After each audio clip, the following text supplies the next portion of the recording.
저는 부모님을 따라서 어렸을 때부터 자연스럽게 증산도 신앙을 하게 되었는데요. 이제 대학생이 되면서 한번 제대로 공부해 봐야겠다는 마음으로 진리 공부를 하게 됐습니다. 공부를 하다 보니 이 땅에 인간으로 강사하신 아버지 하느님이 공자 예수 석가를 내려보내신 증산 상제님이시고, 상제님께서 인간과 신명을 위해 천지공사를 행하셨고, 그 천지공사의 틀대로 지난 100년의 시간이 지나왔음을 알게 됐습니다. 정말 상제님의 말씀처럼 국제 정세가 오선 위기 형국으로 돌아갔다는 게 가장 신기했던 것 같습니다. 그래서 이번 기회를 통해 증산도를 모르는 친구들에게도 상제님의 인류 구원 프로젝트인 천지공사에 대해 알려주고 싶어서 발표를 준비하게 됐습니다. 그렇다면 과연 천지공사란 무엇일까요? 천지공사란 상제님께서 인류를 구원하시기 위해 선천상극의 틀을 뜯어 고치신 개벽공사이며, 하나님이 친히 기획하신 앞으로 다가올 우주 문명이 열리기까지의 시나리오입니다. 그렇다면 상제님은 왜 천지공사를 보실 수밖에 없었을까요? 그 이유는 성구를 통해 한번 알아보도록 하겠습니다. 선천은 상극의 운이라 상극의 이치가 인간과 만물이 맡아 하늘과 땅에 전란이 그칠 새 없었나니, 그리하여 천하를 원한으로 가득 채우므로 이제 이 상극의 운을 끝맺으려 하매 큰 화액이 함께 일어나서 인간 세상이 멸망당하게 되었느니라. 상극의 원한이 폭발하면 우주가 무너져 내리느니라.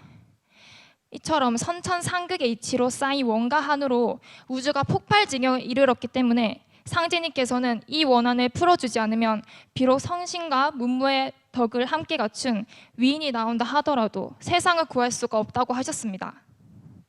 따라서 상제님께서는 신명해원공사로서 천지공사의 판을 짜셨습니다. 대통령이 새로 당선되면 내각을 새로 구성하는 것과 같이 상제님은 먼저 천상조화정부를 조직하셨습니다.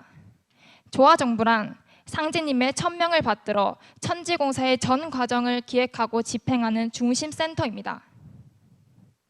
천지공사는 크게 세운과 도운으로 나눌 수 있습니다. 세운이란 세상새 움직일 운으로 세상 역사가 흘러가는 울로, 즉 세계 정치판이 흘러가는 울로를 말합니다. 도운은 상제님의 도가 세상에 펼쳐지는 과정을 말합니다. 이 중에서 제가 오늘 발표할 내용은 세운입니다. 상제님께서 천지공사로서 물샐 틈 없이 굳게 짜놓으신 세운의 판도는 과연 어떻게 전개될까요? 먼저 도전을 보겠습니다. 현하 대세를 오선 위기의 기령으로 돌리나니 두 신선은 판을 대하고 두 신선은 각기 훈수하고 한 신선은 주인이라.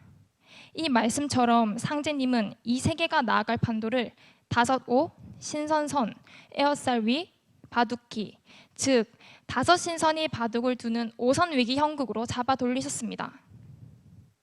그렇다면 여기서 5신선은 과연 누구를 의미할까요? 바로 주인인 조선과 조선을 둘러싼 4대 강국을 의미합니다.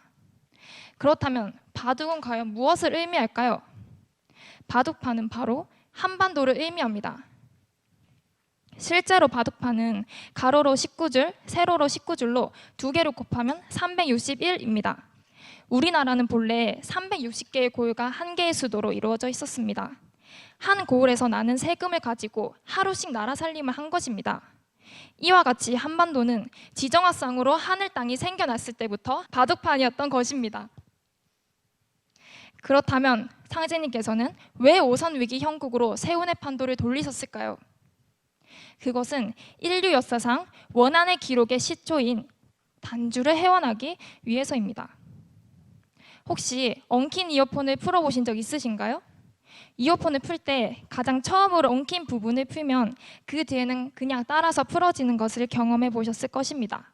이처럼 상제님께서는 모든 신명의 원한을 풀어주기 위해서는 그 원의 뿌리인 단주의 원한부터 해소시켜야 한다고 말씀하셨습니다. 그렇다면 단주란 도대체 어떤 인물이며 그의 깊은 원한은 대체 무엇일까요? 단주는 지금으로부터 4300여 년 전 중국 요순시대 요임금의 아들입니다. 요임금은 무력으로 천하를 통일하였고, 평화주의였던 단주는 대동세계를 건설하여 천하의 원한 맺는 이가 한 명도 없도록 만들고자 하였습니다. 하지만 요임금은 자신의 인연과 맞지 않는 단주를 못마땅하게 여겨 순에게 왕위를 넘겨주고 말았습니다. 그리하여 단주는 천하를 대동세계로 만들이라는 원대한 꿈을 줬고 바둑을 두는 소일만 하게 됐으니 그 한이 얼마나 크실지 상상이 가시나요? 이에 상제님께서는 세계 정세가 나아갈 오선 위기 도수를 단주에게 붙이시고 새 세상 역사 창업에 주도적으로 참여케 하셨습니다. 이로써 단주는 자신의 뜻대로 세계 운명을 잡아 돌리며 지상에서 못 이룬 꿈을 이루게 된 것입니다. 상제님께서는 오선 위기 형국인 5신선의 바둑 대결 과정을 3단계의 씨름판으로 묘사하셨습니다. 천하대세가 씨름판과 같으니 애기판과 총각판이 지난 뒤에 상씨름으로 판을 마치리라. 애기판은 흥을 돋우기 위한 아이들끼리 벌이는 씨름판이고 총각판은 총각끼리 벌이는 씨름판, 상씨름판은 상투를 튼 성인끼리의 씨름인 마지막 씨름, 더 이상 없는 최후의 대결이라고 볼 수 있습니다. 그러면 여기서 씨름이 현실에서는 전쟁으로 드러나게 되는데요. 그렇다면 왜 전쟁일까요? 도전 말씀입니다. 그러므로 이제 내가 큰 화를 작은 화로서 막아 다스리고 조화 선경을 열려하노라. 혹시 맞불 작전이라고 들어보신 적 있으신가요? 맞불 작전이란 산불이 타들어가는 곳을 맞은편에 불을 일부러 놓아서 거센 불길을 잡는 방법입니다. 이 작전처럼 불이 났을 때 작은 불을 쳐서 큰 불을 막듯이 3번의 전쟁을 통해 한꺼번에 터져나오는 상극의 불기운을 단계적으로 해소시켰습니다. 지난 20세기 국제정세는 애기판, 총각판, 상씨름판으로 열리는 씨름판 도수에 따라 한반도를 중심에 놓고 3차례 큰 전쟁을 벌이며 전개되어 왔습니다. 그럼 지금부터 애기판 씨름에 대해 살펴보겠습니다. 애기판 씨름은 러일 전쟁과 제1차 세계대전을 말하는데요. 러일 전쟁은 조선을 두고서 러시아와 일본이 직접 대결을 하고 프랑스와 영국이 훈수를 하는 구도입니다. 그렇다면 이 씨름의 결말은 과연 어떻게 됐을까요? 이 그림은 당시 러시아와 일본을 잘 나타내고 있습니다. 당시 러시아의 세입은 일본의 8배, 상비 병력은 15배인 30만 명에 달하였습니다. 따라서 일본이 초강국인 러시아를 물리치리라고 내다본 사람은 거의 없었습니다. 하지만 그 당시 모든 이들의 예상을 뒤엎고 일본이 승리하게 됩니다. 그렇다면 어떻게 일본이 승리할 수 있었을까요? 도전 말씀입니다. 내가 일러 전쟁을 붙여 일본을 도와 러시아를 물리치려 하노라. 이 도전 말씀과 같이 여기에는 상제님의 도우미 손길이 있었습니다. 실제로 러일 전쟁의 승패를 가른 스시마 해전에서 일본이 신도의 도움을 받았음을 보여주는 흥미로운 일화가 있는데요. 당시 중자였던 아키야마 중장의 증언입니다. 스시마 해협의 전경이 눈앞에 보이고 발틱 함대가 2줄로 줄지어 천천히 들어오고 있는 것이 아주 분명하게 보였습니다. 이와 같은 영몽을 꾼 것은 이것으로 2번째였으므로 저는 이것이 곧 틀림없는 신의 계시라고 직감했습니다. 그렇다면 상제님께서는 왜 일본을 도우셨을까요? 그 당시 상업혁명에 성공한 서양 세력이 아시아로 선을 뻗고 있을 때 그나마 서양 세력에 대적할 만한 힘을 가지고 있는 동양의 유일한 제국주의 국가가 일본이었기 때문입니다. 그래서 상제님께서는 일본을 일꾼 삼아 서양 세력을 동양에서 몰아내셨습니다. 그리고 러일 전쟁은 제1차 세계대전으로 이어지게 되는데요. 이 전쟁은 오스트리아의 페르디난트 황태자 부부가 세르비아의 청년 프린치프의 총탄에 의해 피살된 사건을 도화선으로 발발하게 됐습니다. 그런데 이 과정을 면밀히 살펴보면 신도 세계에서 제1차 세계대전을 이끌었다는 것을 보여주는 일화들이 있습니다. 황태자 부부를 가격한 프린치프의 증언입니다. 쏴야 할 것인가 쏘지 말아야 할 것인가, 하지만 어떤 이상한 감정이 나를 황태자에게 다가서게 만들었어요. 심지어 내가 서 있던 보도에서 내려서게 만들었어요. 프린치프는 자신이 누구를 쐈는지, 아니 쏘았는지 쏘지 않았는지조차 알지 못했다는 것입니다. 또한 1차 대전 내내 영국을 이끈 로이드 조지 수상의 증언도 살펴보겠습니다. 각국에서 발표된 회고록이나 저서를 살펴보면 읽어볼수록 정치의 요직에 있던 사람들 중 가운데 누구 한 사람도 전쟁을 의도하고 있지 않았던 것을 깨달았을 것이다. 그들은 전쟁의 늪에 미끄러져 떨어진 것이다. 이 말은 당시 각국의 지도자들 가운데 그 누구도 전쟁을 의도하지 않았는데 자신도 모르게 전쟁에 휩쓸려 들어갔다는 말입니다. 이처럼 제1차 세계대전은 상식으로는 도저히 납득이 가지 않는 미스터리와 해프닝의 연속으로 보이지 않는 신도의 손길이 있었습니다. 애기판 싸움으로 동양에서 서양 세력을 몰아내신 상제님은 한 차원 더 큰 규모의 전쟁을 일으키시는데 이 전쟁이 바로 총갑판 씨름입니다. 총갑판 씨름은 중미전쟁과 제2차 세계대전을 말하는데요. 이 역시 우리나라를 두고서 중국과 일본이 대결을 하고 소련과 독일이 훈수를 두는 오선 위기 형국으로 진행됩니다. 중일 전쟁은 제2차 세계대전으로 확대되었습니다. 이 사진처럼 일본은 승승장구하며 동아시아의 전역을 침략해 들어갔습니다. 그 당시 그 누구도 일본이 패망할 거라고는 예상하지 못했습니다. 만약 예상했더라면 그 누가 일본 앞잡이 노릇을 할 수 있었을까요? 그들의 예측과는 달리 상제님께서는 일본이 승리하도록 두지 않으셨습니다. 제2차 세계대전의 결과 일본은 참혹하게 패하고 맙니다. 여기에 대한 상제님의 말씀을 살펴보겠습니다. 조선은 원래 일본을 지도하던 선생국이었나니 배은망덕은 신도에서 허락하지 않으므로 저희들에게 일시의 영유는 될지언정 영원히 영유하지는 못하리라. 일본 사람이 미국과 싸우는 것은 배사유를 범하는 것이니 장강 80리가 불바다가 되어 참혹히 망하리라. 그렇다면 여기서 장강은 과연 어디를 의미할까요? 바로 장은 장기로 나가사키의 한자 지명이고 광은 광도로 히로시마를 뜻합니다. 정말 놀랍게도 상제님의 말씀처럼 나가사키와 히로시마는 원자폭탄 세례를 받고 한순간에 폐허가 되고 말았습니다. 상제님께서는 스승의 나라인 미국과 조선을 침략해 제 뿌리를 잡아먹으려고 한 일본을 배사율로 강력히 응징하면서 총갑판 씨름을 종결지으셨습니다. 총갑판 씨름의 결과 동서양의 세력 균형이 맞춰지고 바둑판은 다시 조선의 차지가 되었습니다. 그런데 1950년 6월 25일 새벽 4시 소련의 지원을 받고 북한이 밀고 내려와서 북한의 선제 공격으로 한국 전쟁이 발발하고 말았습니다.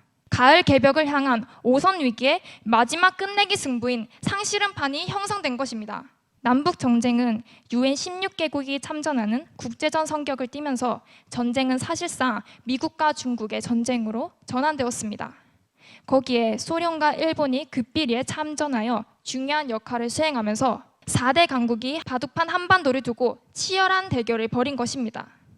그런데 남북 전쟁은 결국 승부를 내지 못한 채 1953년 7월 27일에 휴전이 되었습니다. 전 국토를 폐허로 만들고 전체 인구의 10분의 1을 희생시킨 3년간의 전쟁에 막을 내린 것입니다. 그러나 휴전은 전쟁을 잠시 쉬고 있을 것일 뿐 종전은 아닙니다. 그렇다면 이 기나긴 승부의 끝은 대체 어디일까요? 만국재판소를 조선에 두노니 씨름판에 소가 나가면 판을 걷게 되리라. 고유의 씨름판에도 전통적으로 소를 상금으로 거는데요. 천하장사를 가리는 결승전이 시작될 때는 소를 끌고 들어와 한 바퀴를 도면서 막판이 임박했음을 알립니다.